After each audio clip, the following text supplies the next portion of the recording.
руководством заместителя премьер-министра Таджикистана Мурадали Алимардонова в северных склонах вот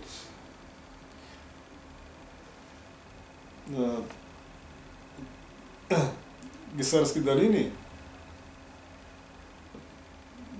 созданы промышленные виноградники. Это на самом деле промышленный виноградник. Там, ну, по той информации, которую я сейчас имею, получают до 25 тонн винограда с 1 гектара.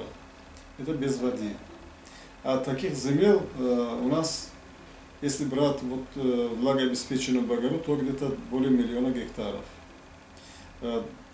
Мы, особенно в течение июня-декабря, можем успешно продать любой объем винограда. Речь идет даже о миллионах тонн винограда в Пакистане и в Индию. Понимаете? Поэтому стоит, чтобы государство приняло решение, и вот эти все холмистые районы по Гисарской долине, по Дангалинской долине, по Яванской долине, по Обикиикской долине распределить среди мигрантов, которые возвращаются из России. Причем надо с учетом их способностей. Если он имеет способность вот, создать сады на площади 1 гектара, пожалуйста, гектар. Если у него есть более широкие возможности, там большая семья, много братьев, сестер, сыновей и так далее, то 5-6 гектаров.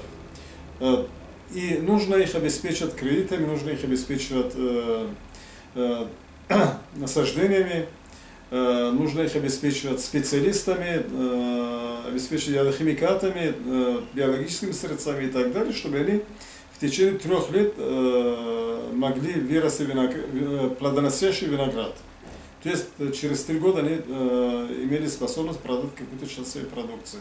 И тем временем нужно отработать механизм перевозки винограда в Пакистан и в Индию для того, чтобы там продать. Речь идет, конечно, о Южной Азии.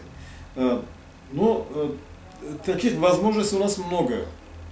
И пусть руководители страны и руководители местных органов власти подумают об этом, о том, чтобы каким-то образом смягчить последствия этого кризиса.